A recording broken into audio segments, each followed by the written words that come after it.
안녕하세요. 오늘부터 우리 시니어 여러분들에게 정보를 전해드릴 지침서입니다. 오늘 이야기할 주제는 우리가 모두 잘 아는 바셀린인데요. 이게 어떻게 보면 노년화와도 관련이 있어요. 노년화를 생각해보면 어떤 것이 가장 먼저 떠오르세요? 아마도 시력저하, 흰머리, 구분 등을 많이들 생각하시지요. 그런데 많은 사람들이 먼저 생각하는 것은 얼굴에 있는 주름일 거예요. 요즘에는 주름을 줄여주는 제품들이 많이 나와서 안티에이징이라는 말이 자주 들리죠? 그 중에 바세린이라는 제품이 주름 개선에 도움이 된다는 말이 있어서 이야기를 해드리려고 합니다. 집에 하나쯤 있을 그 바세린인데요. 요즘에는 이 바세린이 주름을 줄여준다는 이야기가 많이 나와서 사람들이 많이 관심을 갖고 있어요. 김희애, 이준기 그리고 마돈나 같은 세계적인 스타도 이걸 쓴다고 해서 사람들이 더 관심을 갖게 되었죠. 그런데 이렇게 바세린을 사용하는 것이 언제나 좋은 것만은 아니에요. 잘못 사용하면 피부에 염증을 일으키거나 노화를 빠르게 할 수도 있다는 말이 있어요. 그래서 오늘은 바세린에 대해 더 알아보려고 합니다. 바세린은 석유에서 나오는 부산물로 만들어진 것이에요. 1860년대에 한 화학자가 석유 유전에서 나오는 부산물이 상처에 도움이 된다는 것을 발견하고 그 부산물에서 페트롤라툼이라는 성분을 추출해서 바세린을 만들게 되었어요. 그런데 바세린에 발암물질이 있다는 말을 들어서 걱정하시는 분들이 계신데요. 그 이유는 바세린을 만드는 과정에서 PAH라는 불순물이 섞일 수 있다는 것 때문이에요. PAH는 실제로 발암물질로 알려져 있어요. 하지만 유럽연합이나 우리나라에서는 이런 물질이 섞이지 않도록 엄격하게 관리하고 있어요.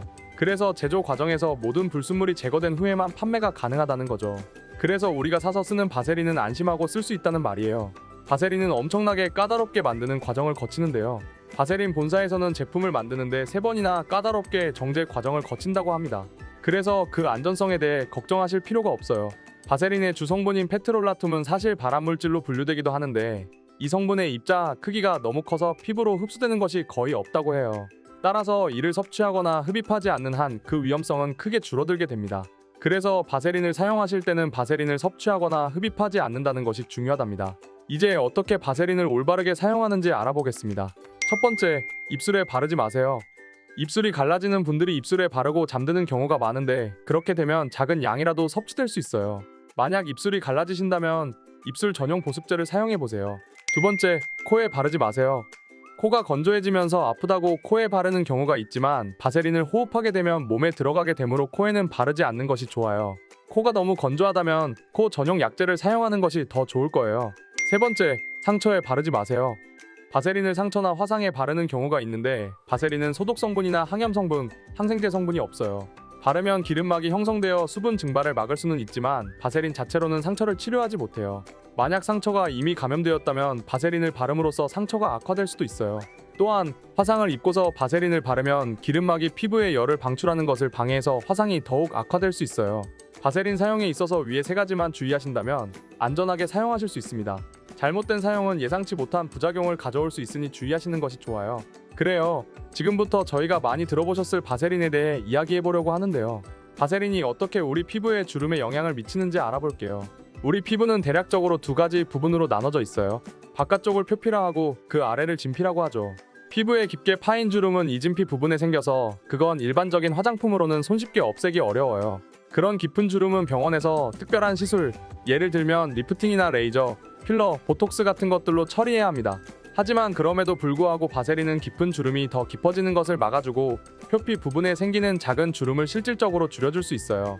이건 바세린이 갖고 있는 탁월한 보습 효과 때문이죠.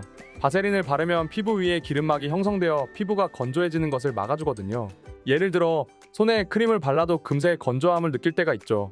그럴 때 핸드크림이나 수분크림으로 수분을 채워준 후에 바세린을 얇게 바르면 바세린이 기름막을 형성해 수분이 날아가는 것을 막아줍니다.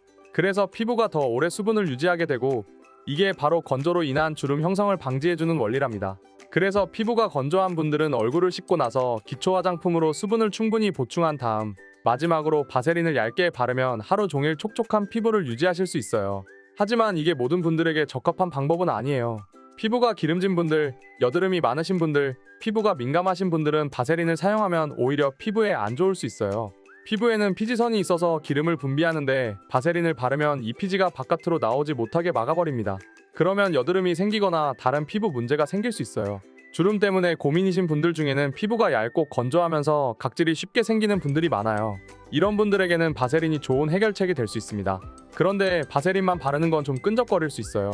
그럴 땐 바세린과 보습 로션을 섞어서 사용해보세요. 너무 끈적하다면 바세린의 양을 줄이고, 그래도 피부가 건조하다면 바세린의 양을 좀 더 늘려보는 거예요. 결론적으로 피부가 건조한 분들은 보습 로션을 바른 후에 바세린을 발라주면 좋으며, 일반적인 피부를 가진 분들은 로션과 바세린을 섞어서 바르면 됩니다. 그러나 기름진 피부를 가진 분들은 바세린을 사용하지 않는 것이 좋습니다. 피부가 기름진 분들에게도 바세린이 도움이 될 수 있는 부위가 있어요. 눈 주변과 입 주변, 그리고 목이 그렇습니다. 이 부위들은 피부에 유분이 상대적으로 부족해서 주름이 쉽게 생기는 곳들이거든요. 그래서 이런 부위에는 세심한 관리가 필요해요. 모든 걸 요약하자면 바세린은 피부가 건조한 분들이나 주름이 고민인 분들에게 좋은 선택이 될 수 있어요. 그러나 바세린은 상처나 화상에는 절대로 바르지 마세요. 또한 눈, 코, 입 등에 들어가지 않도록 주의해야 해요. 이 정보가 도움이 되셨다면 좋아요를 눌러주시고 다음 정보도 기대해주세요. 좋은 하루 되세요. 이상 시니어 종합정보 채널 시니어 지침서였습니다.